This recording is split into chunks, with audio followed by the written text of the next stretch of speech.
Good evening, our friends, our colleagues, ladies and gentlemen. It's a great pleasure to be here tonight for this webinar for the European Highway Management Society. I will be here not as a president of the society, but as a moderator with my very good friend and colleague Vincenzo Russotto, who is online with us. Hi, everybody. And, a distinguished panel of speakers, which will entertain us for the next 90 minutes with an interesting topic, I believe. So it's COVID-19, 2 years with the virus. What changed? What's the same? How our professional habits changed, and how all of these influenced our management? Because I mean, we are doctors, we are anesthesiologists, we are highway enthusiasts before everything. So this will be the leading point of this webinar. But we will have interesting speakers, Professor Sheila Miatra from India. We'll have our friend Anil Patel from UK and Karim El-Boghdadi from UK. Interesting topics. And so I believe, and I'm happy to have a lot of people registered already, and I'm faithful that we will have even more during the webinar. So basically, this is the program as I told you. So I'm happy giving the voice to Vincenzo to start with our webinar. Okay, so good evening to everybody again. It's my pleasure to introduce the first speaker, who is Professor Sheila Miatra from Tata Memorial Hospital in Mumbai. She's a very active researcher on highway management and on COVID-19. She's the author of the first guidelines on highway management in critical care, but also of the recently published guidelines on highway management by the American Society of Anesthesiologists. But before giving her the podium, it would be nice to ask the audience a question on airway management and non-invasive respiratory support of COVID-19 patients. So if we are ready, I will show you the first question. Okay, so the question is, according to your experience and clinical practice, your timing for intubation for hypoxic respiratory failure in COVID-19 patients, how it changed during and before and after the pandemic, and if you feel that the timing for intubation for hypoxic respiratory failure is the same as 2 years ago, or if it's later than 2 years ago, earlier than 2 years ago, or none of the above. So I will wait 1 minute for giving you the possibility of provide an answer. This is a really free answer according to your experience, and we will discuss this topic with Sheila. So please try to provide an answer.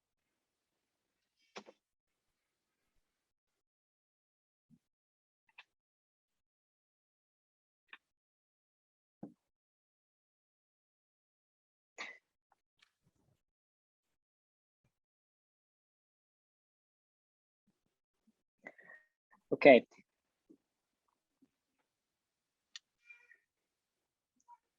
Okay, so these are the provided answers. So the most people answer that the timing for intubation is later than 2 years ago, but there is not, let's say, a unique answer, because also almost the same percentage of people also answer that it is almost earlier than 2 years ago, and so we will have the chance of discuss this topic with Professor Miatra. So please, Sheila. Thank you so much for that very kind introduction. First of all, I would like to thank the European Airway Management Society for giving me this opportunity to speak at this webinar, very interesting, timely webinar, COVID-19, 2 years with the virus. So I think there's a lot of practices that have changed and evolved in airway management, and I'm really happy and excited to have been given this topic and discuss this with you. And thank you to my co-speakers and also my co-chairs. I mean the chairs, my dear friend Massimiliano Sorbello and Vincenzo Rusotto. I miss Anna Pereira here, but it will be great to have a wonderful discussion, and I hope we have a very nice interactive session.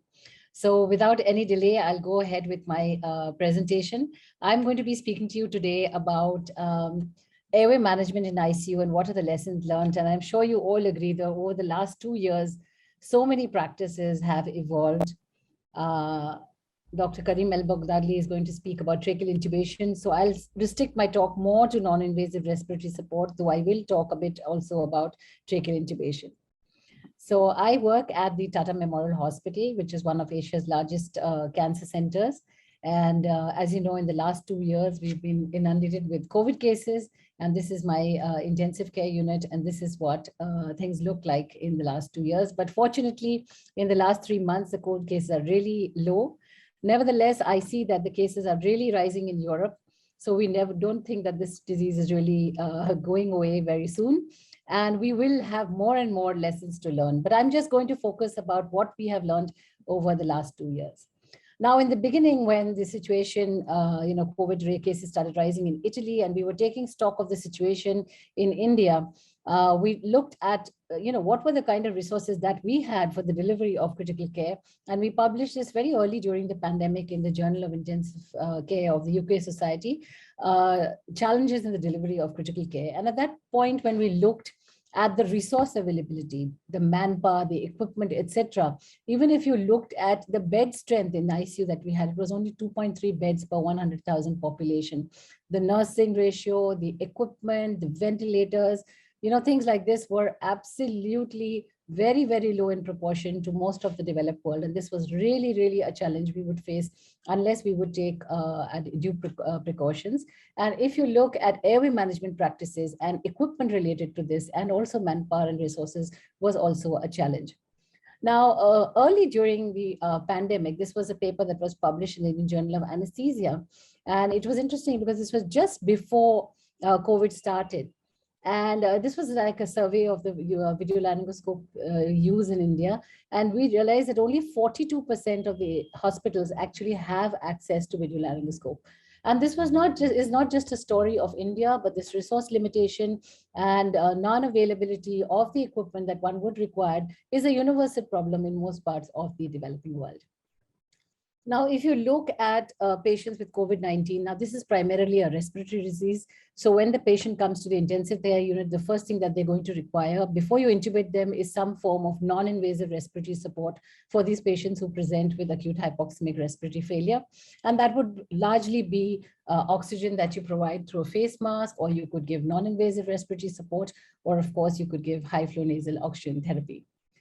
Now, just before the pandemic, along with Audrey de Jong and Jonathan Casey, we had reviewed what was the evidence with non-invasive respiratory support in acute respiratory failure, acute hypoxemic respiratory failure, and we published this in Intensive Care Medicine.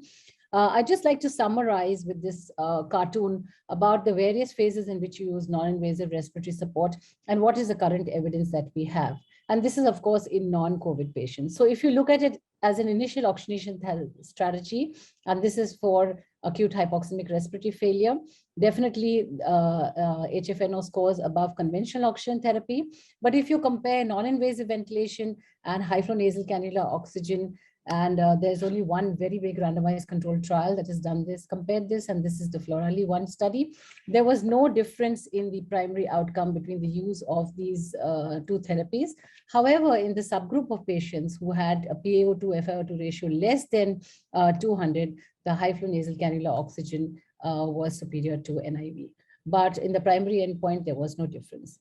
Now, if you look at the role of non-invasive respiratory support during tracheal intubation, now, of course, we use it for pre-oxygenation, we use apneic oxygenation. If you compare NIV and HFNO, again, this was done by in the French multicentric study, the Florali 2 study that was done in French ICUs, and they found no difference between the use of NIV or HFNO, used for pre-oxygenation prior to tracheal intubation. However, what was interesting is in the subgroup of patients who had a PaO2 FiO2 ratio less than 200, non-invasive ventilation was superior to giving HFNO, probably because of more definitive delivery of PEEP and higher levels of PEEP that could be given. There was evidence for continuing apneic oxygenation during attempts at tracheal intubation. And of course, we had Jonathan Casey's study, which showed that you could give gentle mask ventilation to patients during RSI, especially those patients which are at a high risk of desaturation, as you see in critically ill patients. And following extubation, when you look at the role of NIV and HFNO, there was definitely a role of extubating to NIV and HFNO in high-risk patients. So this was the kind of evidence we had for these non-invasive therapies prior to the COVID era. Now, the situation totally changed when we had COVID-19. Now, if you look at HFNO and what changed really, because all along, we've only been thinking about the benefit to the patient, what we could do best for the patient. But for the first time, we also had to think about healthcare worker safety, because all these interventions that we do with non-invasive respiratory support, tracheal intubation, etc., were all thought to be aerosol generating procedure, and this puts the healthcare worker into risk. So we really had to rethink as to how we are going to use these therapies, whether we're going to use this at all, and how we could keep our patients safe. Now, early there was no data. Everyone assumed that HFNO was an aerosol generating procedures.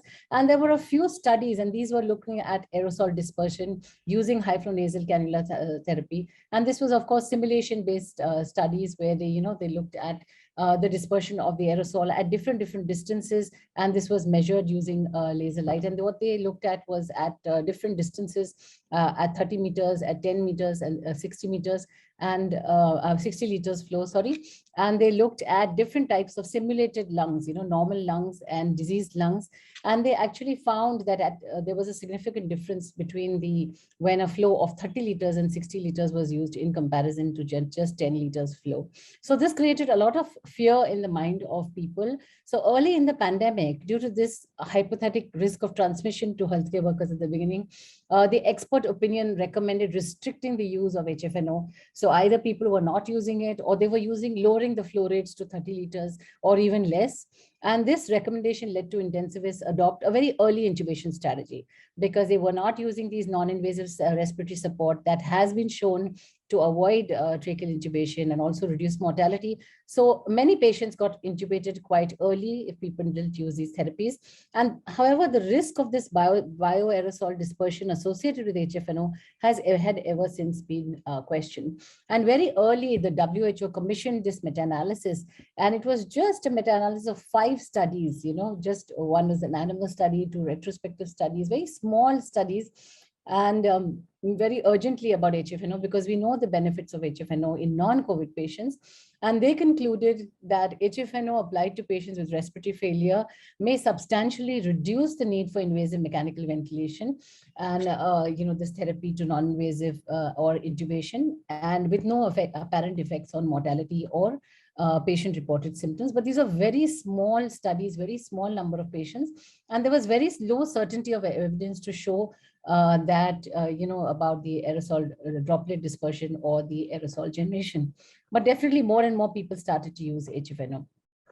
Subsequently, we had people, looking at various studies based on the data that was available. And this was a retrospective study that looked at HFNO to avoid invasive mechanical ventilation. And they looked at those patients retrospectively, small numbers, of course, who got standard oxygen therapy and high flow nasal cannula therapy. And they found that HFNO in COVID patients with acute respiratory failure was associated with the lower risk for invasive mechanical ventilation. Another retrospective study that was published in the Blue Journal, and this was close to 400 patients. Here again, they compared HFNO versus not using HFNO, and this was a propensity match study. And they found that in patients in whom they had used HFNO, there were lesser patients who received invasive mechanical ventilation, and there was, lesser, more ICU discharge, but there was no difference in mortality. So these were small studies, retrospective studies. There was a prospective study, and this again was a propensity match study where they had 61 patients on both arms, those who were intubated early versus those who got HFNO early. And they found that those patients who got HFNO definitely had more ventilator-free days and lesser stay in the ICU and lower mortality as compared to those patients who were intubated early. So these were some of the studies we had it. And then early this year in the Blue Journal, they did a very interesting study where they looked at the quantitative assessment of the viral dispersion associated with respiratory support devices in a simulated critical care environment. Now, this was, of course, simulated study. This was not with COVID positive patients. And they had these different plates that were placed at different locations, and they looked at the viral dispersion looking at these bacteriophages. And very interesting results, actually. What they found was, and here you can see the different color codings that are used for the different modalities of therapies that were used. And here you can see that this is BiPAP, which is in the light green, and dark green is the HFNO, and pink is the nasal prong. So these are the various non-invasive respiratory support. And you can see blue is the invasive respiratory support that has the least viral dispersion. And this was at different points, at the mouth, above the mouth, behind the head. So at different places, they placed these, did the sampling. And then they found that there was, significant aerosol dispersion with both HFNO and also with use of nasal prongs compared to the other therapies. So the evidence with this is still evolving. Of course, these are simulation-based studies. These are not patients of COVID-19, but there's still a ongoing debate as to whether aerosol, HFNO, NIV, etc., are aerosol generating therapies or not. Now, this is a very interesting study where they found, looked at placing a surgical mask on top of HFNO, and they found that it actually improves oxygenation. Of course, from a respiratory standpoint, this is an excellent kind of therapy. And here, in one group of patients, they put a face 3-ply surgical mask over the patient when they use HFNO, and the other group, they did not. And if you look at the PaO2, the P2F ratio, or even the oxygen saturation, that was significantly better in patients in whom the oxygen mask was placed over the face. And they also looked at the PaCO2 values, and they found no difference. They also looked at patient comfort, and patients didn't feel uncomfortable with the use of a face mask over the HFNO. Now, this is very interesting because I can understand putting a face mask from an infection standpoint, but how the oxygenation also improved with the use of a face mask, probably because the face mask was used and the patients were able to keep their mouth closed, or perhaps some concentration of oxygen, I don't know, but it actually showed improvement in oxygenation in these patients. And if you look at the recommendations that have been published in critical care about practical strategies to reduce nosocomial infections and transmission to healthcare professions, with the use of HFNO, they've recommended that you should have a proper fitting nasal cannula, so that it's well fitted, and there's, from an infection standpoint, that will not result in much risk to the healthcare worker, and also placing a surgical mask in this way. So this has been recommended also from an infection standpoint, and perhaps may also improve oxygenation. What about the use of non-invasive ventilation in COVID-19 patients? Now, we were seeing some very unique kind of findings in these patients. In patients with hypoxemia, and you were seeing that there was increased respiratory drive, which I'm sure a lot of people may have noticed when their patients were on NIV. And you would see large tidal volumes in these patients, and this resulted in increased pleural pressure swings, capillary leak, and this worsened the pulmonary edema, and this further worsened the impaired gas exchange and respiratory mechanics. So this was like a vicious cycle that resulted in more and more lung injury, and people were concerned about this. This was also one of the reasons why people intubated patients earlier, and you must have seen the papers published with Gattinoni's theories on L and H type of injury, lung injury, and we were concerned about patient-inflicted self-lung injury, what we call PCILI. So there were concerns about using NIV in these group of patients, but no data really. And NIV, even otherwise in acute hypoxemic respiratory failure, is not a very popular therapy. If you look at the lung safe study, and this was done in non-COVID patients, it's a very large epidemiological study with data from 50 countries. And this has shown that NIV was associated with elevated mortality, especially when the P to F ratio was less than 150. So in patients who are really hypoxemic, NIV really isn't a very good therapy in non-COVID patients. But of course, we didn't have data in COVID patients. And I was very happy to see this study published in Critical Care on the implications of early respiratory support strategies in COVID-19. And this was, again, a propensity match study, very interesting study that they did. What they did is that they looked at almost 1,500 patients. They screened them, and finally they had 351 patients that were included. They looked at patients that just got conventional oxygen therapy, who got high flow nasal cannula oxygen, who got NIV, and those who were intubated. In each of these groups, they looked at patients who got intubated and did not get intubated, and then those who survived and died. And this is how they looked at the study. Almost 1,500, as I mentioned, were screened, and 351 were finally included. And they found higher mortality in those patients in whom NIV was used as compared to HFNO. And they found HFNO to be a more safe therapy to use in these patients of COVID-19. And this is one of the largest studies till date that is published, where they have actually compared these therapies prospectively in these patients. So this further supports the use of HFNO over NIV in these patients. Then this was the Henivot study that was published in Italy from the group of Massimo Azzurelli, and this looked at the effect of helmet NIV versus HFNO on the respiratory support free days in patients with COVID-19 and with moderate to severe respiratory failure. And if you look at this primary endpoint, they did not see any difference between the use of helmet and the use of NIV. And they concluded that among critically ill patients with moderate to severe hypoxemic respiratory failure due to COVID-19, helmet non-invasive ventilation compared with HFNO resulted in no significant difference in the number of days of respiratory support. Of course, the availability of helmet is an issue, and definitely from an infection standpoint, it seems like helmet may be a more suitable therapy to be used in these patients with COVID-19. Over time, our practices have evolved from not using non-invasive respiratory support to more and more use of respiratory support, non-invasive respiratory support, because the availability of PPE has also increased. The fear that existed among people has also decreased, and practices have evolved over time. Evidence has evolved over time, and we realized that we could use these non-invasive respiratory support, and what we really need to do is protect ourselves effectively with appropriate use of PPE. I won't speak much about tracheal intubation in ICU because I know Dr. Karim El-Baghdadi is going to talk about this. And I'll just mention this paper, and this is from the group of Karim El-Baghdadi and with many other international airway experts and groups. And I was very fortunate to be part of this study that was published in Anesthesia. And congratulations to this group, because very early in the pandemic, in many patients, they were able to find do this study in the midst of a pandemic. And this main findings of this study that this looked at the risk of healthcare workers for tracheal intubation in patients with COVID-19 or with suspected COVID-19.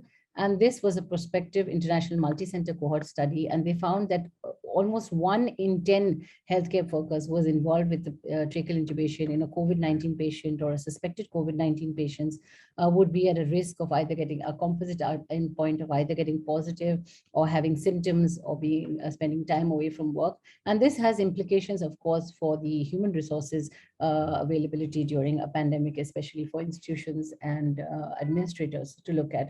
So this was a study that came very early in the pandemic, and people were concerned about doing tracheal intubation because it was considered at a very high aerosol generating procedure. So the main focus was on, of course, training anesthesiologists and other airway intubators in safe airway management practices, especially with the use of PPEs.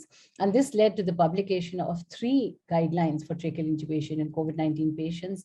And the first one, of course, came from the Difficult Airway Society. This was followed by guidelines from the Safe Airway Society. And we also at the All India Difficult Airway Association published guidelines on tracheal intubation in the COVID-19 patients. And we gave a recommendation, and we also modified our existing algorithm for the unanticipated difficult airway to match COVID-19 patients. I won't go into details. I'm sure Dr. Karim is going to be talking about this, but there were specific modifications that we made for tracheal intubations. And a very interesting, kind of thing that evolved during the COVID-19 were the intubation boxes and the drapes that people were using.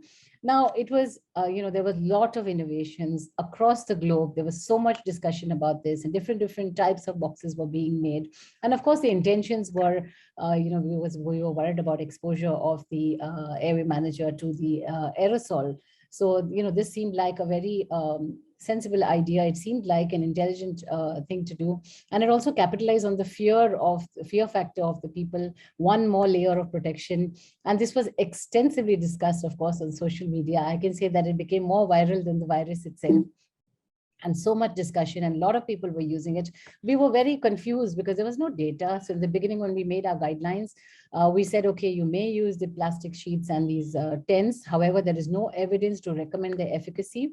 We also warned that in addition, they may make tracheal intubation more difficult and restrict your hand movements and make visualization difficult. And we said that if at all you use it, you must have prior practice on mannequins to be able to use it. But fortunately, over time, there were several studies that showed that intubation boxes don't really protect the operator because they may reduce the exposure to the droplets, but they may potentially result in increased exposure, especially when these boxes were being removed. And this was already published in studies, including damage to the PPE, making intubation more difficult, as I'm sure most of you who have used it have experienced. And I was very happy to see this, this very nice review article that was led by Dr. Sorbello, where they, in British Journal of Anesthesia, where they talked about the lack of evidence for protection of healthcare workers with these barrier devices, and the complexity. They make the airway procedures very complex, and there's limitations on the ability to perform airway interventions. They can compromise your PPE integrity, and there's lack of cleaning standards. And most importantly, what they recommended was that enclosure barrier devices for airway management are no substitute for adequate PPE, and they should be avoided until there's adequate validation studies can be reported. And I'm sure subsequently most of these aerosol boxes are just lying in one corner in the hospital. Also, data about concerns about tracheal intubation which was considered as a very high aerosol generating procedure. And I was very happy to see this paper that was published in Anesthesia that showed that a quantitative evaluation of aerosol generation during tracheal intubation and extubation. And they showed that more than, just in summary, that more than tracheal intubation and extubation, a single cough can actually generate much higher aerosol. So our evidence and our idea about this aerosol generation is still evolving over time. And what's most important is that we continue our procedures as we routinely do, what we're familiar with, and protect ourselves with appropriate PPE. We faced another challenge, and this was very unique to India, where during the second wave, where we had a huge oxygen shortage, and this was because of a huge imbalance between the acute requirement, demand, and the supply. And very quickly, we had to look at various oxygen conservation strategies from various societies, and we also had to make our own guidelines about how we could conserve oxygen. So this was a unique challenge that we had to face. All along, we were worried of not having enough, visual laryngoscopes or having ventilators, etc. We never thought we would run out of oxygen. So this was a unique challenge that was faced, and we had to overcome this in a short time.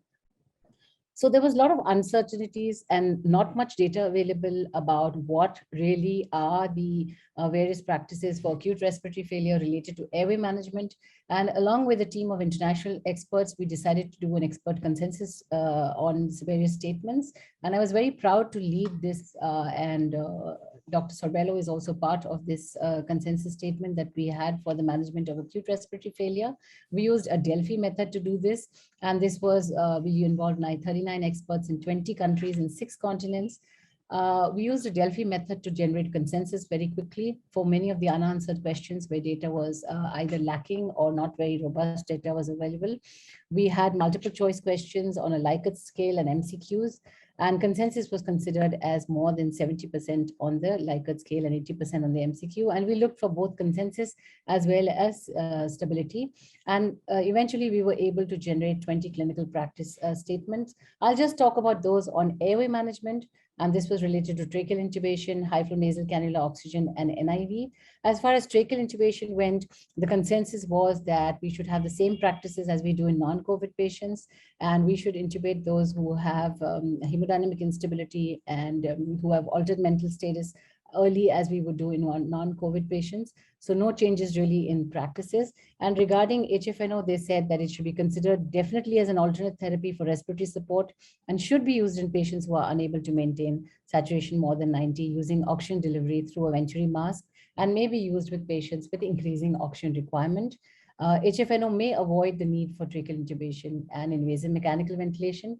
Regarding NIV, they said it should be considered with mixed respiratory failure and may also be used in patients with increased work of breathing, but it was not encouraged much in all patients with acute hypoxemic respiratory failure. So this is just a summary. So our practices have evolved over time with airway management. We've definitely stopped the use of intubation boxes and drapes that had started. The routine airway management practices are being followed with appropriate use of PPE, of course. So these include use of HFNO, supraglottic airway device, gentle bag mask ventilation, even awake tracheal intubation that we were avoiding previously. And now we are using a more modified form of PPE, not the full PPE in various places. Recently, with some airway experts, we published this article on the controversies in airway management and updated information along with expert consensus. And this was led by Professor Huifeng Wai. And here, just looking at the PPE, we said, okay, let's have different recommendations were made for different levels of PPE, not the entire full PPE as we did in the beginning of the pandemic, again, depending upon what were the procedures done. So a level 1, level 2, and a level 3 PPE. And very recently, we published this paper in the Lancet Infectious Disease. And here we looked at infection control strategies in the ICU with expert consensus statement. And I was very very proud to lead this Delphi process along with international experts. And we looked at various infection control strategies. I won't go into that, but I'll just talk about the points that they had on airway management. And these were all the statements that were generated through consensus. But if you look at airway management, aerosol generated procedures, the expert considered all these procedures like HFNO, NIV, tracheal intubation, etc., all as aerosol generating procedures. And they said that until further evidence evolves, we should consider them as aerosol generating procedures and take adequate precautions. Related to tracheal intubation and tracheostomy, the general consensus was that we should do this exactly the way we were doing it prior to COVID, with taking due precautions, and there shouldn't be any delayed or late tracheal intubation merely because the patient has COVID-19. In conclusion, I'd like to say that HFNO and NIV therapy should be considered as alternate strategies for oxygen support in COVID-19 patients. And we should take adequate, protect ourselves from the risk of infection rather than not use these therapies. These practices have definitely evolved over time with the pandemic. And preliminary data does show in COVID patients, does show that this may reduce the need for invasive ventilation, lead to increased ventilator-free days and reduction in ICU length with no apparent effect on mortality. So future studies should confirm these results definitely. And we should follow routine airway management practices as we followed previously, whenever they are necessary, with the appropriate use of PPE, including the use of practices like HFNO, supraglottic airway devices, bag mask ventilation, and awake tracheal intubation. And strategies to reduce the transmission of infection to healthcare workers should include the appropriate use of PPE, properly fitted nasal cannula, and do consider placing a surgical mask over the nasal cannula. Wherever you are listening to me, do take care and stay safe. Thank you very much for your attention. Thanks, Sheila, for this really interesting presentation and comprehensive about non-invasive respiratory support methods and also airway management. Probably now we have some time for discussion and for questions from the audience, if any. We are waiting for the questions to come on the chat, so I invite any of the participants to join us with questions for Professor Mayatra. But while we wait, I have a question for you, Sheila. First of all, I welcome Robert Grafe between the moderators. Welcome, Tino. And also a question then. Sheila. Yeah, well, you pose your questions. We have one right now, which is, dear Sheila, so 2 years of pandemic, the scientific community is more and more happy of let me say, using non-invasive technique for respiratory support. We have evidence now. There are many studies. You cited some of them. Your perspective, your point of view, or some tips and tricks from the daily practice. I don't know. I'm curious to know how you set your high flow nasal oxygen for your hypoxemic COVID-19 patients. Right. Thank you so much. There's too many questions together, but I'll try to answer that. So definitely in the beginning of the pandemic, we were really worried because, this was aerosol generating and there was so much fear about the healthcare worker getting infected that we were not using these therapies at all. And this resulted in a lot of early intubations because we would just give them oxygen by face mask. And if they deteriorated and were not maintaining the oxygenation, we would intubate them early. And another reason why we were intubating them early was because we were not going purely clinically. We were also looking at the blood gases and looking at the CT scans and the x-rays. And if you saw all this, the patient looked really bad, especially the blood gas. They would be, so hypoxic, and we would, we tended to intubate them much earlier. But over time, we realized that they do tolerate this hypoxia. And we started going more clinically. We didn't look so much at the scans, and it was more clinical. So if there was any signs of respiratory distress, any increased work of breathing, that would be the cue. Or the saturation dropping below 90, that would be the cue to intubate rather than just intubate looking at this. So definitely I wouldn't say an early intubation or a late intubation. It was intubating at the right time. But what was very important was to monitor these patients very carefully, because, the therapies like HFNO gives you a false sense of security, and you think, okay, I put the patient on high flow and now I'm safe. It's very important to monitor these patients, both on HFNO and NIV. Regarding setting of HFNO, when the patients first arrived in the intensive care unit and they're very tachypneic and very, there's a lot of air hunger, desaturating, and they were not maintaining on the conventional oxygen mask, we would put them on high flow. At first, we would put them at the highest FiO2. With the Optiflow machines, you are able to get about 96% FiO2. So it would be highest FiO2. I would start with a lower flow because it's not possible to give them very high flow immediately. So probably a flow of 30. And then we would go on escalating this and come up to the maximum flow that you can give them in this in these machines are 60. You can give them up to 60 liters. And then we would go on to the highest flow. And then the way we would come down on this is we would come down on the FiO2 based on the saturation. So if my target saturation was 90, I would come down gradually on the FiO2 after the initial, putting them on HFNO. And then I would titrate the flow based on the patient's comfort. Looking at the, clinically, just looking at him clinically, looking at the work of breathing, looking at the clinical signs of respiratory distress. So if it's comfortable at 60, I would bring it down to 50, bring it down further.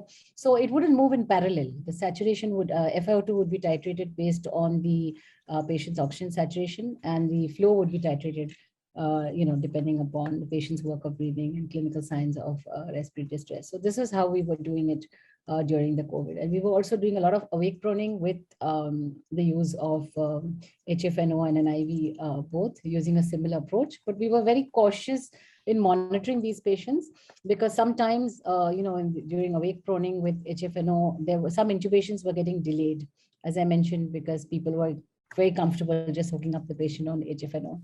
So we had to be very cautious. So this is how, the practices evolved over time with non-invasive. So, before we get a question from Tino, there's our colleague Maria Heidi Olsess, which is asking you, should you not have any more supply of high flow nasal oxygen or whatever, which is your second choice after high flow nasal oxygen?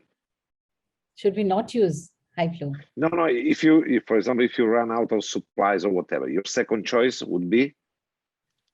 Right, then I would consider using NIV.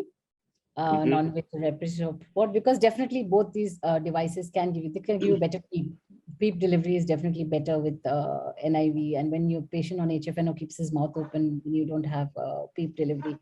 But having said that, I feel there were many patients we could have put on high flow in the beginning of the pandemic, which we didn't do, and patients worsened and we intubated them very early. So definitely we have data in non-COVID patients where there's a benefit of HFNO and we can avoid a lot of tracheal intubations. And it was very unfortunate that we weren't, at least in India, we weren't using HFNO, and availability also was an issue. But subsequently, when we started using HFNO, we were able to avoid many tracheal intubations in these patients who presented to the ICU. Thank you. Tino, you have a question, or we want No. Vincenzo to discover? Yes, please. We wait for the final round on this question, because from the time it's running, I think it's better to start with the next speaker. Great, great. Okay. So we may just quickly show Vincenzo, please. Yeah, we will only show the results of. We will launch again the new poll, and we look if the questions, the answer will differ from the beginning. So at the beginning, we ask you if your timing for intubation for hypoxic respiratory failure in COVID-19 patients changed during, before and after the pandemic, having 2 years as cutoff. And so we ask you again if this timing is the same as 2 years ago, it's later than 2 years ago, it's earlier than 2 years ago, or none of the above. So again, we will wait just 1 minute and to see and comment this final pool. So we have probably on one side the possibility of avoiding intubation in a given percentage of patients, but on the other sides we may have the risk of self-induced lung injury, patients have inflicted lung injury, and this is the results of the pool. Probably it's later than 2 years ago, which is quite interesting. This is the most selected answer also from the beginning.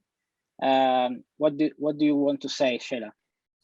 Yeah, I agree. We are intubating patients later because we began to understand from our experiences how they behave. Nevertheless, I'd like to say that it's not early or late, it's really at the right time. And that's an individual, assessment you make. You have to individualize this for each patient. So you may have someone who's very comfortable and, having a saturation of 88. I would earlier have intubated this patient, just looking at his gases and scans and, just looking at the saturation as it's going down. But today I would not do it. Nevertheless, if you have a patient, even at a saturation of 90, who's very tachypneic, who's, got nasal flaring, who's got, even if the saturation is 91, 92, I would still intubate this patient. So I think it's not about early or late. You need to look for clinical signs of respiratory distress. You need to look for increased work of breathing and saturation falling below 90 and take a call on intubation. Perfect, thank you. So let's move to the next speaker. Max. Yes, thank you, Sheila. I understand that we need to tailor our treatment on COVID-19 patients, and this is something that we say today because we know more about the COVID 2 years later. We will be back on this topic. We have some more questions about the use of eyewear devices, whatever, but this we'll discuss later on with other speakers. Now it's my great pleasure to introduce the next speaker. Well, he's a very good friend before everything. He's Professor Neil Patel. He works in the Royal National ENT and Eastman Dental Hospital in London. He's Professor of Anesthesia. He was past president of the Difficult Eyewear Society, but as I told you before, he's a very good friend. So it's a great pleasure to have him here tonight in a double perspective, because he will give us, he will tell us a story about being at the same time a doctor fighting with COVID-19 and the patient suffering COVID-19. Just a second before we start, just Anil, if you're online, you can start your camera and everything. I want to launch a quick poll also in this case. So if I can have the second poll, the question is quite easy, and it's on the same model of the one that we had before. Use of high-flow nasal oxygen in COVID-19 patients. Are you using the same as 2 years ago? You're using more than 2 years ago, less than 2 years ago, or no one of these? So we have a couple of seconds to give your answers. And this, I think, would be a good point of discussion before Anil's talk, after his talk, and we will see what will come out with this. So let's see the result, and then Anil.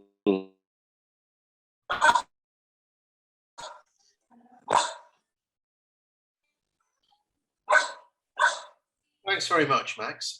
Can you hear me? Yes, so you see here, people are largely using hyponasal oxygen more than 2 years ago, 81%. So tell us your story and we will see what will come next. Thank you, Anil, for being here. Thank you, Max.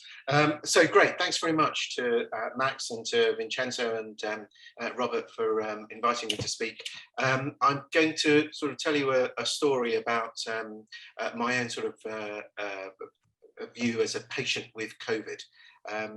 So I think some people may have heard this before, so apologies if I'm saying very similar things as I've done it. I've given this talk now, I think this is the third or fourth time I've been invited in an international audience to give this talk, and it seems to resonate with people just because it's from the other side, and even though as a doctor, obviously we've all been treating patients with COVID, it's quite nice to hear the other side as well sometimes with some insight. I need to let you know that I've developed a video learning scope and I've received funding from F&P Healthcare, and I'm a trustee of 2 charities. So I am a practicing clinical doctor. So I work in an operating theatre 4 to 5 days a week. I give lots of anaesthetics. I enjoy giving lots of anaesthetics, and I still find it really interesting after 30 years of doing it. So I've been an anaesthetist for 30 odd years, and I've been a consultant in my hospital for just over 20 years. And just like everyone else in the world, at the beginning of 2020, all our lives changed. I started all our regular day case and inpatient work essentially stopped. We started to get moved over to the COVID wards, and for sort of March, April, May-ish of 2020, I was essentially helping out in the critical care unit, doing whatever we were told to do or whatever we could do as anaesthetists helping out in a critical care environment. By the summer of 2020, because of the backlog in the head and neck cancer workload, obviously we hadn't really done that much of it for a few months. I started going back into the operating theatre and anaesthetising patients for head and neck cancer workload. And that kind of carried on for most of the summer and into the winter of 2020. So as I said, I'm sort of on the front line. I see lots of patients, deal with lots of patients. Hadn't really been dealing with any active COVID patients in the head and neck side of things. But at the beginning of December, I got all the usual symptoms of COVID. And you can see my lung scans here, my CT scans, and it's a sort of typical sort of patchy features of a COVID lung. I was at home for about a week, and I mean, I have no past medical history. I don't take any medicines. I've never been in hospital for anything. I regard myself as fit and well and healthy. And after about a week of feeling pretty rotten, it was obvious that I needed to come into hospital, and it was actually some of my colleagues that realised that and came to my home and picked me up and deposited me in the casualty department, the A&E department of University College Hospital, which is where I work. And on admission, my stats were 85%. I wasn't tachypneic, but I clearly wasn't very well. I was put in a side room of an infectious disease ward. Through my sort of 2-week stay in my hospital as an inpatient, I thankfully stayed out of the intensive care unit. And when I left hospital, I read on my discharge summary that I had, on admission, had essentially a 10% mortality. Now, that's 10% isn't a very big number, but it's a pretty big number if you've been previously fit and well. Anyway, I'm glad to say all is well, I'm back to normal and gone back to work. So my treatment was, again, unsurprising. Lots of people around the world have had exactly the same treatments. You can see some of my white cell counts were pretty high on admission. This is time over months. White cell count was really high, neutrophil count was really high. Worryingly, my lymphocyte count was low on admission. My liver function was abnormal on admission, and my enucleated red blood cells were very high. all markers of a systemic disease process affecting all body systems. I was treated with oxygen, standard dexamethasone, got some remdesivir. I was enrolled onto the recovery trial, and I got some tocilizumab and some monoclonal antibodies. And I went from sort of high FiO2s to lowish FiO2s, and then I got stuck on a low flow nasal cannula. I never got high flow nasal oxygen. I should have. I would very much have liked to have got it, but in my hospital at that time, if you needed high flow nasal oxygen, you had to go to the critical care unit. So I was very keen to stay out of the critical care unit. I got stuck with low flow oxygen. Every time they took it off, I desaturated. So anyway, I had another CTPA, and I had a PE with in situ thrombosis without any peripheral thrombosis. And I was on a Pixiban for 6 months, which I stopped in sort of May, June earlier this year, some months ago. Now, there are 6-7 points that I'd like to make as a patient with COVID in a hospital. So the first point I'd like to make is this idea around awake proning. Now, obviously, we all know that awake proning is very good for us. I obviously realized that it was very good for us. The point is that whatever the theory is, or whatever the mechanism is for improving oxygenation, it's very clear that as soon as you go away, as soon as you go prone in an awake position, the saturations improve. And when you become supine or in another position, your saturations generally fall. So because I was very keen to stay out of the intensive care unit, I actually proned myself for well over 16 hours a day. So I was essentially proning at times for 20+ hours a day. And it's important to recognize that if you want to prone somebody for 16, 17, 18 hours a day, you really have to be committed to it, because it's really quite uncomfortable. To lie on your abdomen for hour upon hour upon hour is not a very pleasant experience. But because I had a saturation probe, and because I could see that my oxygen saturations were better prone, and because I was really keen not to go down to the low 80s and then get admitted to the intensive care unit, I was very committed to doing this. So the first point really is that that we really need to persuade, encourage, and show patients that there is an improvement from awake proning, because it's uncomfortable, and unless you explain it, unless you tell people why you're doing it, unless they can see an improvement from it, I wonder how many people will actually be motivated to stick with it. The second point I'd like to make is this idea around the human touch, which is something that we all know as doctors, as healthcare workers, that we know that personal interaction, that personal touch is very important. And we were taught it at medical school, and we've known about it all our lives. But it really is a powerful tool, and it was brought home to me just how powerful it is by being stuck in this room for 2 weeks, feeling really rotten. And I was obviously on a phone with my wife and my children every day, and that was wonderful. But this is Sister Noreen, and she's somebody who I've known from the ENT hospital for over 20 years. And she happened to be looking after patients on the ward that I was on, and she happened to walk in, and it's a really powerful, very powerful, intangible element around healthcare when you see somebody or recognize somebody that you know, or that there is a warmth with. And it's very difficult to quantify, very difficult to put a number on it, but it's an extremely powerful tool. And I was reminded about it, particularly in the context of basically having a barrier with all of the paraphernalia that we have around PPE in the preceding year or so. Now, the next point I'd like to make is really the sort of recovery at home. So when we're dealing with patients in hospital and they get home, we think of it, being hospital doctors, as a great success. The patient's gone home.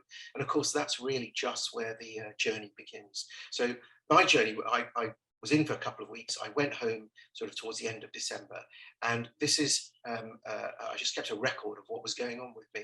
And really, these are my oxygen saturations at rest. These are my oxygen saturations on exertion. So essentially, I was saturating in the high 80s, low 90s most of the time, and on exertion, I'd fall down. My heart rate, I was very tachypneic on discharge. At rest, I was over 100, and I was very worried about that. I thought I had POTS at one stage. Of course, everything's settled down over time, and everything's back to normal. But exercise is really interesting, and some of the milestones that we use to tell us that we are getting better. For me, those milestones were being able to brush my teeth standing up and not go blue. So when I went home, I basically could walk 5, 10, 15 yards. I'd have to sit down because I was blue and tachycardic. And so being able to stand up after a few weeks and brush my teeth and not go blue was a really big deal. And it's small things that as you go through your recovery, they become really quite important to you. The other thing that I thought was really interesting, and it's not in the literature, but I think it should be, is being able to stand up and have a shower. So when you're acutely unwell and you have respiratory distress, if you're saturating in the high 80s, low 90s, and you're just about able to keep your saturations in that range by being able to manipulate and your inspiratory and expiratory patterns. As soon as you go in the shower and you have water trickling over your face, you immediately lose the ability to be able to coordinate that inspiration and expiration because you've got water trickling over your face and it feels like you're drowning. After many weeks, I was able to stand up and have a shower without having to immediately get out and feel like I was drowning. And again, that's a milestone. And I think that's a very subtle marker for really quite pronounced respiratory problems and a marker of improvement. The ability to be able to coordinate breathing through your nose and your mouth with water trickling over your face. And then, of course, I got better, and by sort of May, June, I was back at work. Another important point I think that we sometimes miss is the information that you need to recover from home. I think that information in the UK in the early part of this year was very poor. I think it could be much better, and I think there should be a bespoke recovery plan made for people. One thing that was very clear to me was that having dealt with many patients in the National Centre for Airway Reconstruction, which reconstructs upper airways, largely from airway stenosis and fibrosis, it was really important for me to maximise my lung recovery such that I didn't get lung fibrosis. I really wanted to maximise things, which isn't particularly difficult. It involves postural drainage, it involves really good chest physiotherapy, and it involves just trying to keep everything open and trying to get as much aeration as possible. Now, of course, that's great if you know about it, but if you're an elderly person who's just gone home and has got SATs in the high 80s, low 90s, being motivated and understanding what you need to do, I think is a real challenge. I don't think it's beyond us, but I think we should, I think that can be a lot better. There were some interesting observations. So although I didn't recognize this, it was clear to that, particularly the laryngeal surgeons that I was talking to over the phone, that in the first few months I had very significant voice changes. And although I didn't feel particularly breathless, they could all sense just over the phone talking to me that I was really breathless. Sleep positions, again, I spent many weeks unable to lie supine, and quite a few months before I could lie in a right lateral position without becoming hypoxic and tachycardic, again probably because of the PE and just resolving lung tissue. This was a very interesting concept around large clicks on deep inspiration. It felt like it was coming from my right middle lobe, and indeed when I've spoken subsequently to patients who have airway stenosis, many of them talk about these loud clicks on deep inspiration, and really that is edema and swelling around a large airway. And when you breathe in and open the airway, there is a snapping open of that airway, and when you breathe out, it closes again. And interestingly, I found that when I extended my neck, it stented that area open, and I didn't get those loud clicks. So again, a sort of subtle sign of airway problems. Another thing that I was told to do was do steam inhalation when I went home. Actually, although apart from making my nose feel good, it did nothing. It doesn't get down to the lower airway. I don't think it clears secretions, and it doesn't do anything to your oxygen saturations. About a few weeks in, because of my interest in Thrive and nasal high flow, I happen to have some Airvo units, and my Airvo units in my house. So these are just high flow nasal units that you plug into an electrical supply, and they provide high flow air. And I plugged it in, and I shouldn't have been surprised, but I immediately got an improvement in my oxygen saturation. It went from sort of 93, 94 to 95, 96. I got about 2-3% improvement in my oxygen saturation just by plugging myself into a My Airvo unit and utilizing high flow air. And the reasons for that are obvious. It's because you reduce the work of breathing, you improve your tidal volume, you reduce the dead space, and because you're heating and humidifying air that's going into the lower airway. And as I improved, and as I started exercising more, this is an exercise bike that's in my garage, which is in a cold environment. It's outside, it's not heated, and it's in a very cold environment. I found it really helpful to put heated, humidified air as I was exercising, which improved the heating and humidified air that was hitting my lower airway as I was trying to stress myself and trying to exercise further and further. And indeed, there's quite a bit of literature, as I found out subsequently, on high flow improving patients with COPD in terms of reducing the PCO2, improving the work of breathing, and there's some good literature out there. This appears to be the case in both obstructive and restrictive pulmonary diseases. So in both obstructive and restrictive pulmonary diseases, you appear to get a reduction in the PCO2, again, just indicating an improvement in ventilation and reduced work of breathing. And indeed, when actual work of breathing itself has been looked at, there appears to be a significant reduction in the work of breathing with nasal high flow air improving alveolar ventilation. So again, I think there may be a role for all of this in that recovery period, because if you reduce the work of breathing and you improve all the other numbers, actually that just improves aeration and improves the patient's recovery. Final 2 points really. One was one of the things that we all use, obviously, for seeing how a patient is an oxygen saturation probe. Now, these are 2 oxygen saturation probes. These are on my fingers. So the white one is the one that the National Health Service gave me when I left hospital, and this is the one that I bought. And look at the difference. That's the same person, me, 2 fingers. One is saying 93%, and the other is saying 97%. And so as we start introducing more and more oxygen saturation devices, we're going to need to be very careful that they are accurate and that they're not providing optimistic or underdoing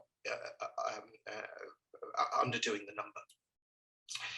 Long COVID, so obviously I had long COVID because by its definition, if you go on for more than 2 or 3 months, you have long COVID. But actually right now, I don't have long COVID because I am fit and well and healthy, and I don't have any problems, and I'm back at work and all is well.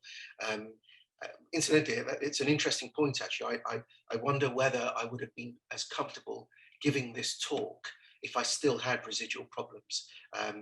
It's obviously much easier to talk about things not having problems than if you are still experiencing problems. This is a massive burden on healthcare for all of us, for every healthcare, for every economy, for every country around the world. We're going to get a lot of long COVID that's slowly going to be coming through, and indeed is coming through. So that's really it. I just want to give you a flavour of having COVID. I mean, my experience was, I would say, was at the moderate end of the spectrum. Clearly, I didn't get into ITU. I didn't get intubated. I think that one of the main reasons for that was I got COVID in December 2019 and not in March 2019. For all the reasons that Professor Maitra said, if I'd gone in March, April 2019, I could well have been intubated, and then who knows what the outcome would have been. So timing, as in so many things in life, is quite important.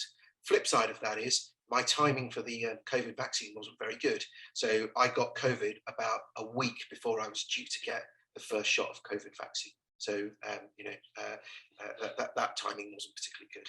Anyway, in summary, first point I'd like to make is that if you had told me a year ago or a year and a half ago that you could take a patient and they would have saturations of 85 to 90 to 92% for 2 or 3 months, and that throughout that whole period they would not have an arterial blood gas, I would have laughed. I would have said that's impossible. Of course you would have an arterial blood gas on that individual. And of course I haven't, and lots of people around the world haven't. And we've been running off oxygen saturations. And if we're going to run off oxygen saturation monitoring, then it needs to be accurate. And we need to have certainly national, but international guidance and benchmarking of that number that we get. The human touch is a very powerful tool that I was reminded of, and we should remember it.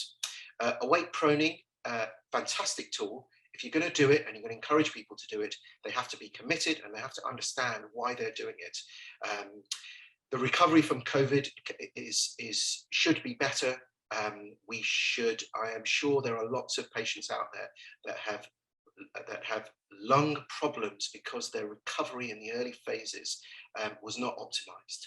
And there could well be a role for nasal high flow in recovery.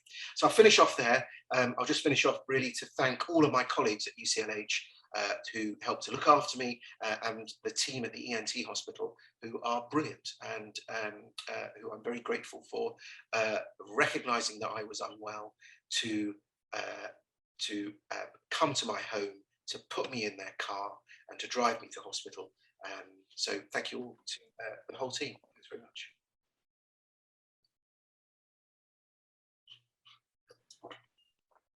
Wow.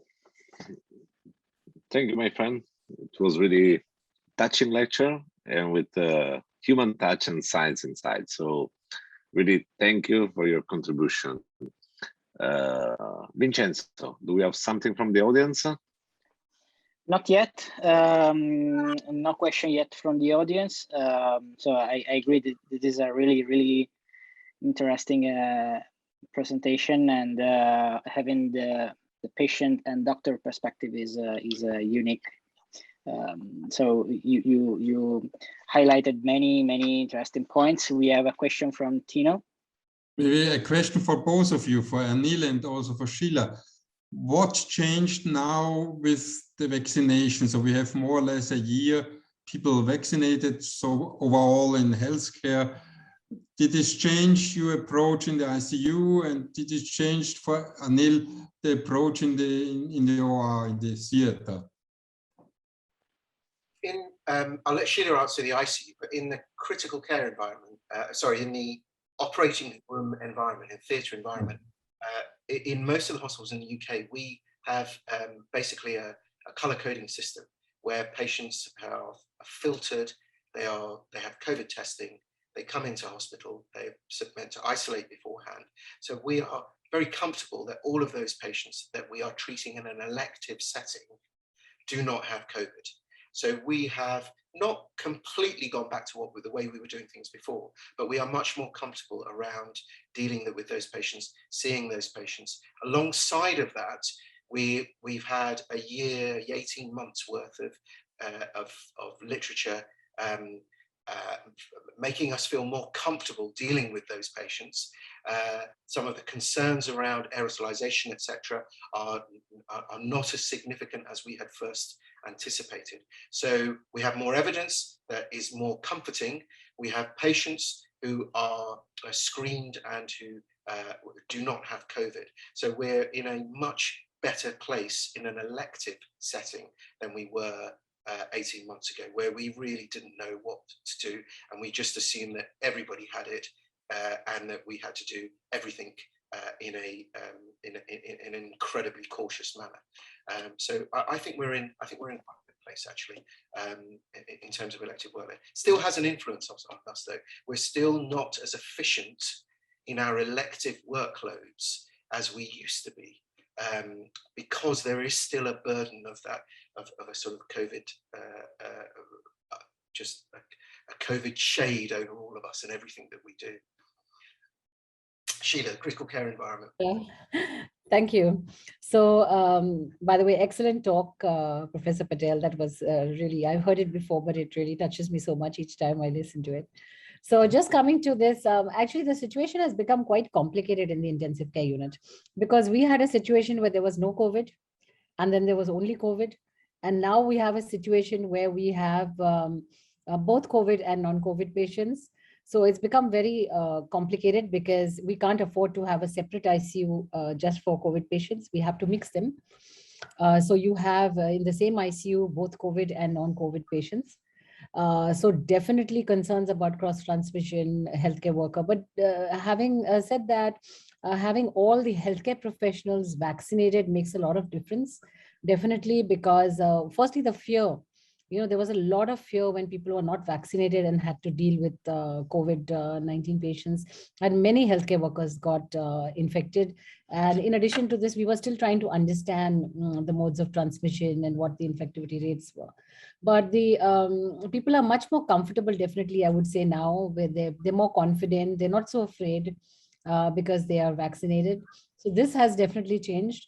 But the challenges with having patients both with COVID and non-COVID is really a concern, and especially with cross-transmission and infections. So every patient who comes into the intensive care unit is now tested. Because we have to do that. We can't afford to, so you have a suspect area, a COVID positive area, and patients who are COVID negative, but all within the same intensive care unit. Okay, we have one question that probably has been partially answered by you, Sheila. It's what do you expect for the future control of COVID-19 waves? Well, I don't think we can have a definitive answer for this because, when COVID started, I thought, okay, in 2-3 months, this will be over. And this is how I thought. And then I said, okay, 2020, everything will be finished. And, after people started getting vaccinated and, the vaccination rates were very high in the developed world, I thought, okay, at least it's finished in these countries. But now seeing the way the COVID cases are rising in Europe, it's really a concern. And I don't think we have yet got a handle on this disease. And there are so many unanswered questions. So no one can swear and say anything with certainty. And, how long we are going to be protected even with vaccination, and, when we will need, how long this will last, and the booster and what's going to happen, and the variants. We were so stumped with the Delta variant that came in India. I mean, it just completely, we had India managed very well in the first wave, but we were completely taken by surprise in the second wave with this new strain. So I think there are a lot of things we still have to understand, and we can't really predict how things will go. We have to hope for the best, but we have to prepare for the worst. Perfect, thank you. Perfect. So I don't see other questions. Meantime, so I would launch the poll for after Dr. Patel talk. And then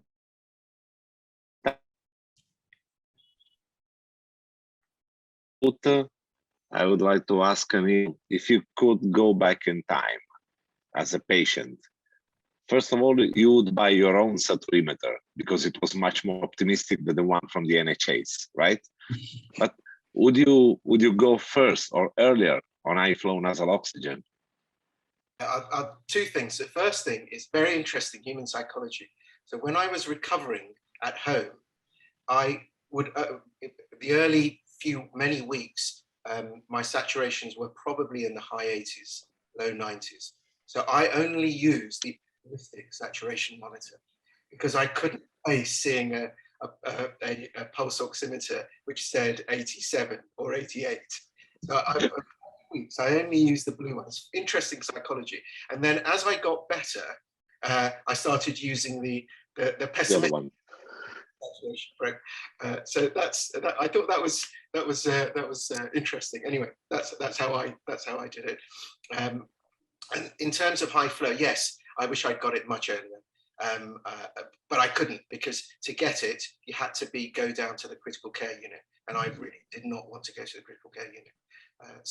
And this is also a psychological issue, which gives you commitment. So, but I see that today, I mean, 2 years after, scientific evidence is different, and people, as we see also from the results of the poll, would use much more high flow nasal oxygen, 81%, if compared with 2 years ago. So I think that also your message was quite well received, and it was, I think it was a really unique opportunity to see COVID-19 as a patient and as a doctor at the same time. So really thank you, because I can imagine that it must not always be easy to discuss about all of this, because that 10% mortality that you mentioned, I believe that as a doctor was always looking at you from a dark side of your room. So thank you once again.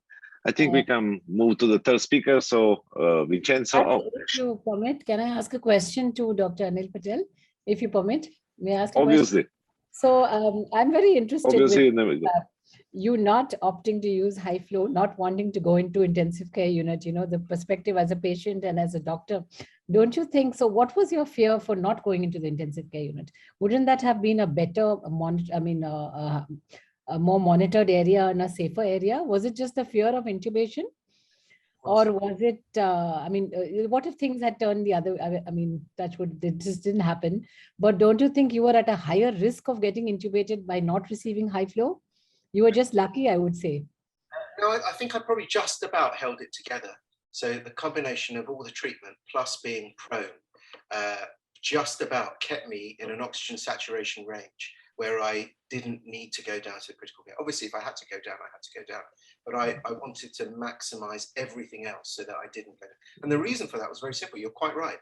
I in March, April, May, when I was on the critical care unit, saw lots of people getting intubated, and the outcomes weren't great. And it was different to any other disease process that I'd ever seen before in terms of mortality with respiratory disease. So we didn't know what it was. I had seen so much bad outcomes from it, and I think rationally or irrationally figured that if I can avoid it, it will be good. So that was my incentive actually to do everything. To do better. Really, really bad position being a doctor and the patient. Anyway, Tino, would you like to launch our third speaker? I'm a little bit confused. Who is now the next speaker? No, okay. We are going now with Karim El-Bogdadli. We have his lecture here going on in seconds. Maybe Vincenzo, we were discussing about the poll. Yes. Yes, we have the last poll to launch. We will probably talk on infection risk during airway management. So the question for the audience is if your perception of infection risk during airway management in COVID-19 patients changed during the last period, and if you feel that it is the same as 2 years ago, it's now more than 2 years ago, it's less than 2 years ago, or none of the above. So again, 1 minute to answer. The focus of the question is if, as we discussed, airway management changed during this COVID-19 pandemic, and if your perception of safety changed during these years.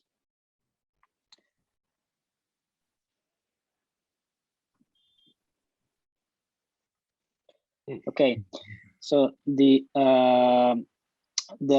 audience answers that the perception of safety of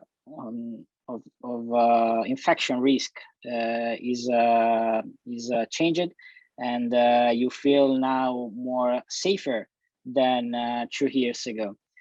So let's see, and let's introduce the last speaker and see if the evidence support this finding. Thank you.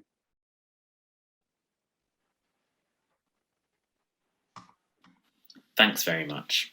It's an absolute pleasure to be here today to talk to you about intubation of patients with COVID-19. Is it high risk?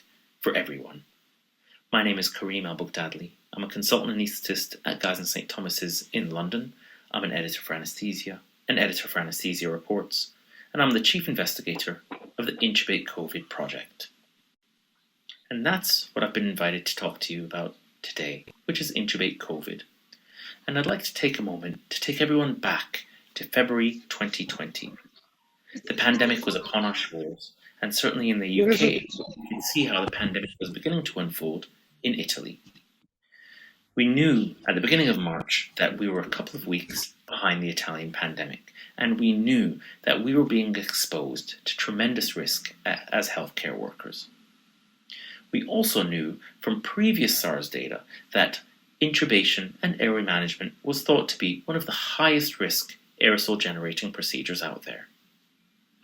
We didn't have any data and we didn't have any information on what that actual risk truly was. So on the 13th of March, we came up with a concept of trying to gather data on intubation in patients with COVID-19. And we spent the next 10 days developing that idea and designing the project, whilst getting approval simultaneously. Now, if you recall at that time, everything was happening at breakneck speeds. We were being super rapid, super efficient with research, with changes to clinical practice, with delivery of guidelines. We did the DAS intubation guidelines for COVID-19 in the space of 5-6 days. Everything happened super quickly, and this project was no different. We launched in the UK 10 days after coming up with the concept and inception, and we launched internationally 3 days later. And the Intubate COVID project was a prospective international multi-center cohort study. Initially, what we wanted to gain was information from clinicians performing or assisting in intubation or different types of airway procedures. We had designed a self-reporting registry where we collected demographics, procedural factors, PPE use, and what we did is after every intubation episode that each clinician who had reported on the database, we followed them up weekly. And what we wanted to assess was what happened to them in the weeks after their intubation episode of patients with suspected or confirmed COVID-19. So it was a relatively straightforward concept, but a massive project to deliver and very, very challenging.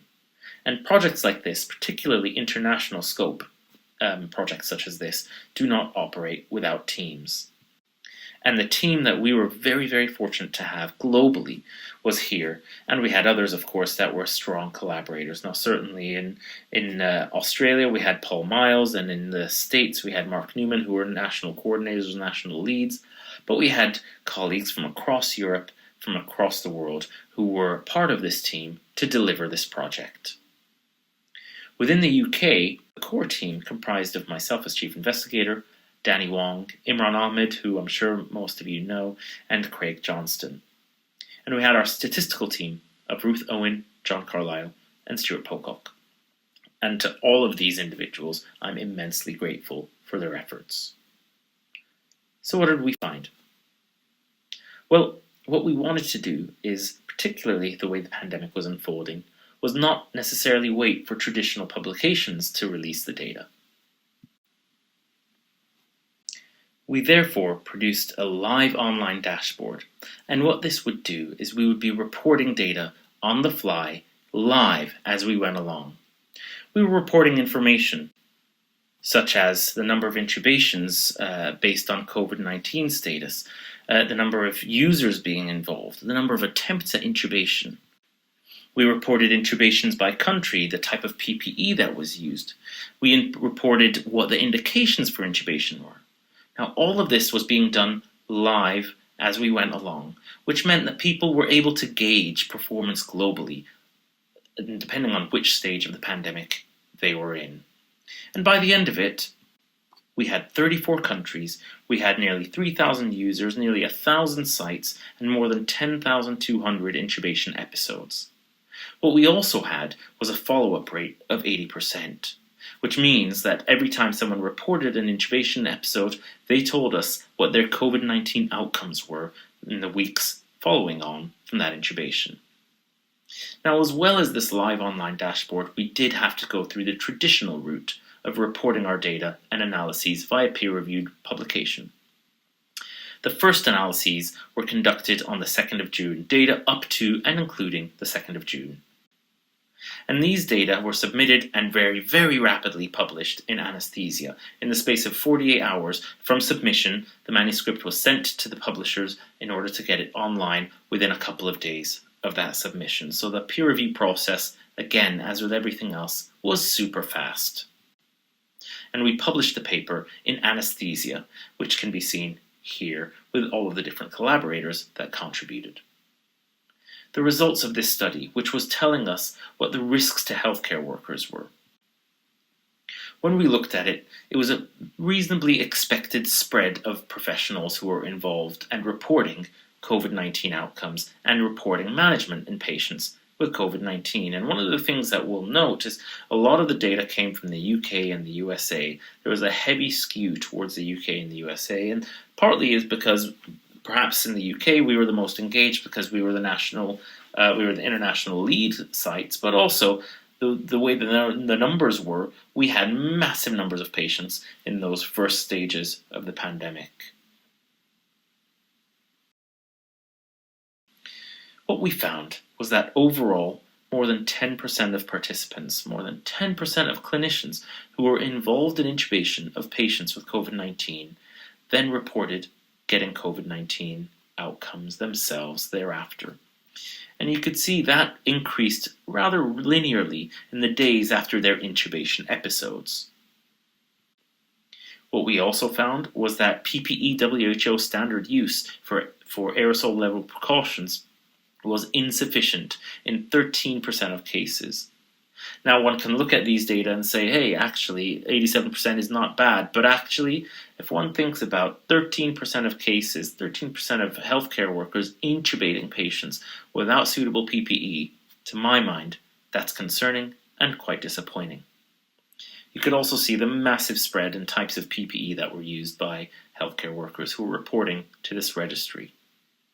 We also wanted to understand what specific demographics posed the greatest threat to the healthcare workers, whether there were any demographic features that were particularly precarious. What we found was that there was an association with country, so depending on what country participants were in, were more likely to report a COVID-19 outcome. Interestingly, female participants were more likely to also report a COVID-19 outcome, and we think that there may have been a subtle difference in the role allocation, so intubators versus assistants, but actually that was not statistically significant, and I don't think we could draw any meaningful conclusions from that. Our overall interpretation was that the incidence of self-reported suspected or confirmed COVID-19 after intubation of patients with COVID-19 was over 10%.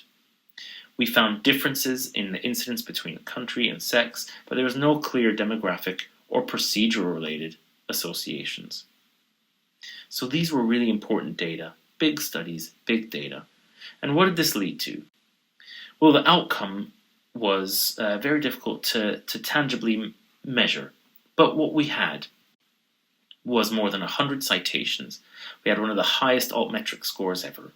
We had massive mainstream media reach, and actually, the paper that we published, this one here, was voted the paper of the year for anesthesia for 2020. So that demonstrates how important this work ended up being for our community, for our healthcare workers. I don't know if I could say much else about the impact, but I do think that it's really made us think and made us work hard to protect ourselves and to protect our colleagues. But then we decided that we needed to analyze what the risks were to patients. And instead of looking just at the healthcare workers, we changed things around and looked at the safety for patients with COVID-19. The analyses that I'm going to be reporting have now been published in Anesthesiology, and they were conducted just over a year ago now in this paper here. The data we included was more than 4,000 intubations, nearly 2,000 intubators from more than 570 sites across 32 countries around the world. And we were looking at patient outcomes rather than healthcare worker outcomes. One thing we were looking at as well is what sort of PPE was being used, comparing high income and low and middle income countries. And one thing that's super interesting is we found that plastic drapes and plastic aerosol boxes, which we don't really think are suitable, appropriate, or safe anymore, was substantially greater risk of it being used in low and middle income countries than in high income countries. So that's a really interesting hypothesis generating area of investigation. We found that the first pass success rate was 89%, nearly 90%, which is not bad.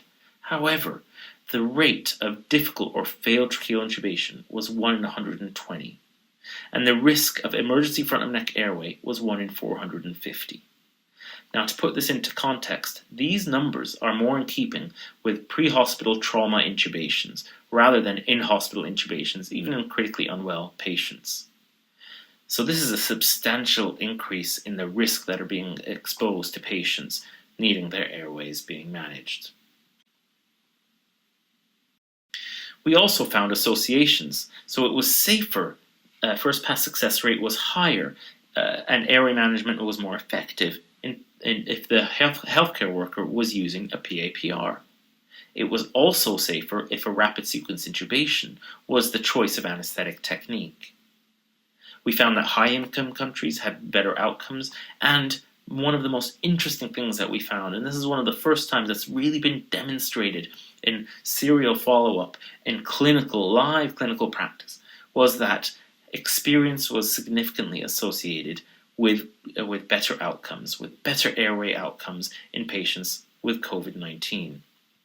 And you could see here the number of COVID-19 intubations that were reported by healthcare workers who were engaged in the database. The more they reported, the greater their first attempt success rate was.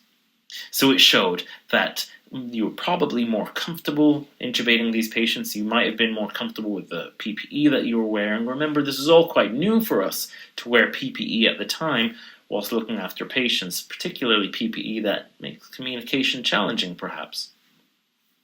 So these were really, really important data that we found, that the risks are quite high to patients as well. So where have we moved on to? Well, we've shared our data set with all of our international collaborators, should they wish to conduct other data analyses. And it's really, really pleasing to see that there have been publications that have come out of it in Canada, where they reported their national data in their national journal, in the Canadian Journal of Anesthesia. US data was also published by Mark Newman and Tim Galton. This was published in the BJA, where they looked at adherence to PPE and the changes in the utilization of different levels of PPE as the pandemic progressed. I'm delighted to announce that we've had further publications that have been accepted and awaiting publication from our other international collaborators in India. Pakistan have now been finally accepted for publication. Poland and Sweden should be analyzing the data further. And we have further analyses down the line planned, and we've been sharing more data with collaborators.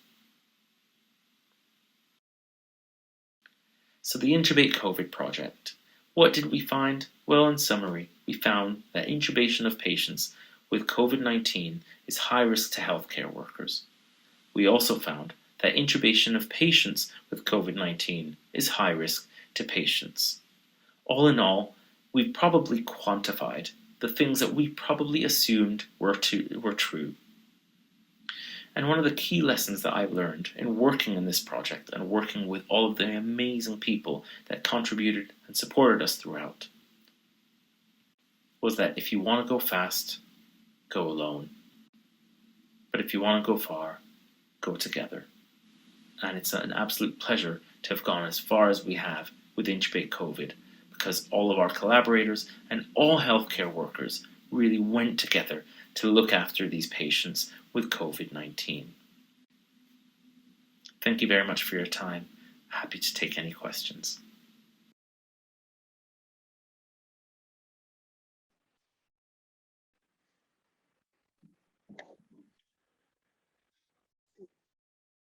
Perfect.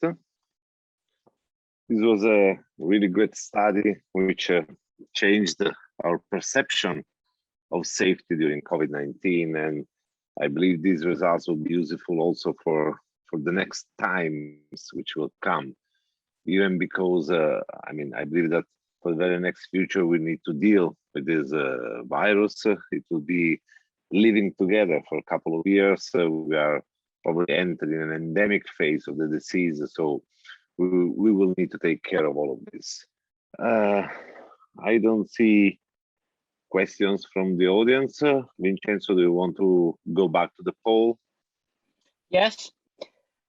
Let's see the poll results again concerning the intubation perception of infection risk, please.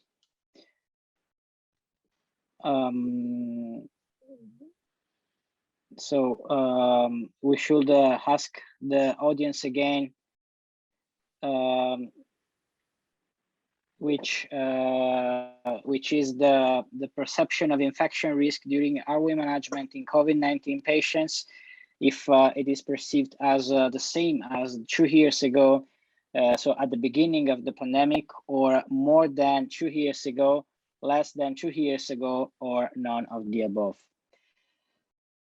So please provide an answer in light of the intubate COVID results, which is perhaps the one of the major value of that study is the how it provided the possibility of doing research also during a pandemic, and the way of sharing data to provide an answer in such a fast way during collection. And as you can see from the results, the perception of infection risk today is significantly lower than at the beginning of the pandemic. And this is an interesting finding, an interesting point. So probably we don't have so many time. We should close the webinar. Max? Yes. So thank you all for participating. Thank you, Sheila. I know it's late at night in India, so double thank you to you. Thank you, Anil, for your precious lecture on scientific point of view and the courageous heart, as some of our audience called you. So really, thanks again. I also want to thank Karim for his insights on this data. These are precious. These we will need for the next future. I want to thank Vincenzo for being with us, Professor Graef, and I also want to wish good luck to Dr. Pereira. And Isabel is not with us tonight because of some personal issues, so I wish her all the best and to be back soon with us. Above all, I want to thank you, all of you which participated in this webinar. It's I think it's a really great initiative from European Airway Management Society, so stay tuned. For those who are members, they can get the video webinar on the website, they access by becoming. So I use this opportunity to invite you all to become members of the society, because as you can see, we are first of all friends, but we like to share knowledge, and we are doing a great effort to promote safety of patients and of doctors working on all of this. So once again, thank you all. See you for next webinar. Follow us on our social media, follow us on the mailing list, follow us on the website for next appointments. So stay safe, you all. 2 years after COVID, we will be here also in 4 years. Ciao. Thank you. Bye. Bye. Thanks, guys. Bye. Bye.